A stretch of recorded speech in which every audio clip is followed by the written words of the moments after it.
warm welcome to all of you to this public lecture and vanakkam. Now, this evening, we feature the second ICCR lecture, and I will introduce you very shortly. But before I do that, I think it's proper tell you what is this ICCR. ICCR stands for Indian Council for Cultural Relations, founded 1950 by India's first education minister. And this council helps to formulate and implement policies pertaining to India's external cultural relations. It tries to foster mutual understanding between India and other countries and promote cultural exchange. And one of the things that ICCR did for us, did for the NUS, is to give us a professorship. And this is the second year of the professorship. The first one was last year, which was a different professor. And we should be looking into the third professorship down the line. Our speaker today will be the second ICCR professor, and he is Professor Venkata Chalapati from the South Asian Studies program, of which I am the head. Incidentally, my name is Yong Man Chong, forgot about that, and I am the chairing the session today. Chalapati, as we are calling Chalapati, is our dear colleague who has been with us since September. Now, what shall I say about Chalapati is that we have been seeing one another in the corridors all these months, and he's very much one of us. I am impressed by the fact that he's a very well-known historian of Tamil Nadu, and he has books about the social and cultural history of Tamil Nadu, something which is, I think, a great achievement and something that we can respect at the NUS. Now, the topic for today is what is called from Erode to Volga, and it is talking about the tours of Periyar as it goes from Malaya and Europe. So I'll let Chalapati discuss the subject. After that, there will be Q&A, and we'll see how things go. I believe that some of the proceedings will be carried out in Tamil. Right. Okay, thank you very much.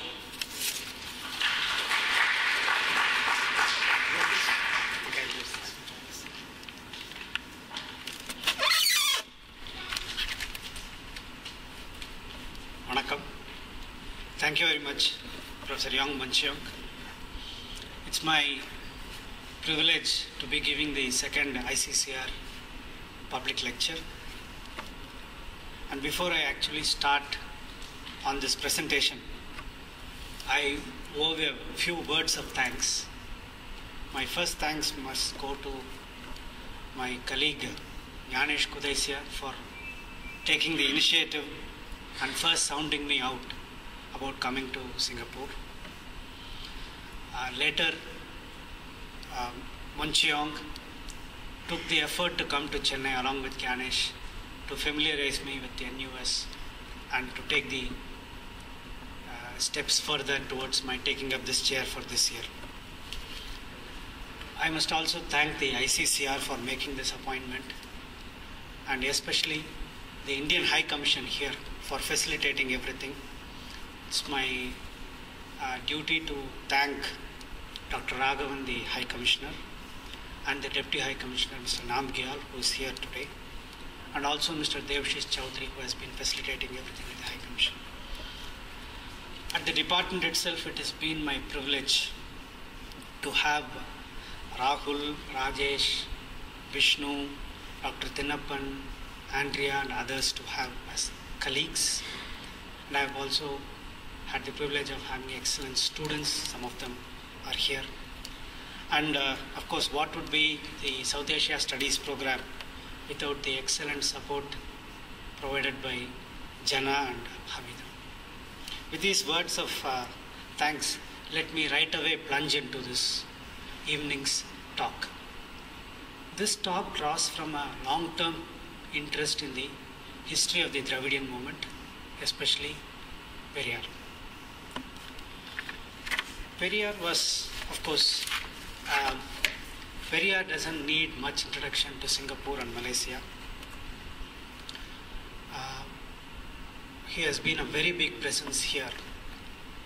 And when I came last year and I went for a public meeting in Serangoon Road, a meeting where my esteemed friend Subha Veerapandiyan and the editor of Vidudalai and the present president of the Dravidar Kazhagam, Mr. Veeramani, were present.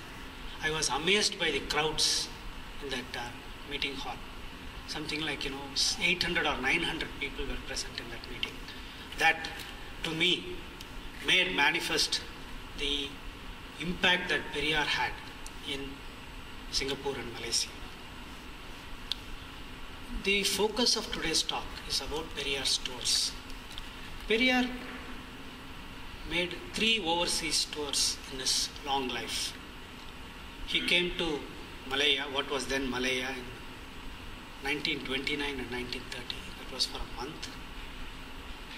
Then shortly afterwards he went to Europe. That took him about a year's time, from December 1931 to November 1932. And again, 25 years later, he came to Burma and Malaysia for about a month's time. But today's talk is focused on the first 2 tours. Before I actually get into these tours, for the benefit of the non-Tamils here especially, I'd just like to give a brief introduction to Periyar's life until the point when he comes on this tour. When he comes on this tour to Malaya in 1929, he is 50 years old. Periyar, or his full name, Erode Venkata Nayakar Ramasamy Nayakar, was born in 1879 in Erode. He was the son of a rich merchant. He starts his political life relatively late. Unlike his contemporaries in the nationalist movement, he starts his political life rather late. Only in the 19-teens, he first gets involved in the local politics. He becomes chairman of the Erode municipality. But in the late 19-teens, around the time of the end of the First World War, he is drawn into the non-cooperation movement. He takes part in the Rowlatt Satyagraha. He courts arrest, and very soon he occupies the position of both secretary and later president of the Tamil Nadu Congress Committee. It is during this time that he launches what is a very spectacular agitation in the temple town of Vaikam in Kerala in 1924. His role in that satyagraha earns him the title Vaikam Veerar, or the hero of Vaikam. He also plays a very leading part in the Saran Mahadevi Gurukulam controversy in 1924-25, which in a sense is the seedbed of the non-Brahmin movement and the Dravidian movement in Tamil Nadu. It is at this time, towards the end of 1925, he walks out of the Congress conference in Kanchipuram and he actually splits with the Congress. Now I move on to the 3 or 4 years immediately preceding his visit to Malaya. In 1926, he establishes the self-respect movement. He launches a very important journal called Kudiyarasu. Kudiyarasu means democracy. So you can see there is a very conscious attempt to take forward a democratic politics in which he believes. He launches a very strong critique of both Congress and Gandhi. He condemns the caste system, religion, Brahminical religion in the harshest terms. And he also provides a very elaborate rationalistic critique of religious scriptures, especially the Hindu religious scriptures, Vedas, Puranas and epics. Here I also want to draw attention to a very radical text that he writes in 1929, which was later published as a book called Penniyen Adimayanal, Why the Woman Was Enslaved. It is a radical feminist text. When I use the term radical feminist text, I am not using it in a very loose sense, but I am using it in a very specific sense in terms of, it kind of anticipates, even articulates many of the ideas that radical feminists articulate only in 1960s. Just to give a contrast, if you read Bertrand Russell's Marriage and Morals, which is a text which actually cost Bertrand Russell his job in the City University of New York in 1945. It was considered to be so iconoclastic and irreligious that Bertrand Russell lost his job in the City University of New York. But the interesting contrast is that Periyar's book was published 1 year before Russell's Marriage and Morals was published. So this is the kind of Periyar who launches on this tour. The first tour, as I said, his very first overseas tour was to Malaya. It had a very big impact on the Tamil diaspora. One of the reasons why I have taken up these two tours is that, it's a kind of contrast. These two tours, back-to-back tours over a period of 2 to 3 years. The first tour makes a big impact on the countries that he visited. But the second tour makes an impact on him. This is the kind of contrast that I am trying to pose. But there was one very important change that the Malayan tour made on Periyar. You have these two pictures. The first picture was taken just a few months before he left for Malaya. You can see Periyar with a bushy moustache and clean shaven. To the right you see this iconic picture of Periyar with his beard. In fact, the beard was a kind of trademark of Periyar. And if you will remember the great poem that Bharathidasan wrote, Avardam Periyar, Thundu Seidu Padutha Padam, Thuyadadi Marbil Vidu. That was the beard, flowing beard up to his chest. That was the phrase that Bharathidasan uses. So this iconic beard is a remnant of his Malayan tour. So only after he came to Malaya, he stopped shaving and then he grew a beard. So that is one impact that Malaya had on. In this talk, my focus will be more on Europe and less on Malaya. For one of the reasons is this. In this part of the region, Periyar's tour is well known.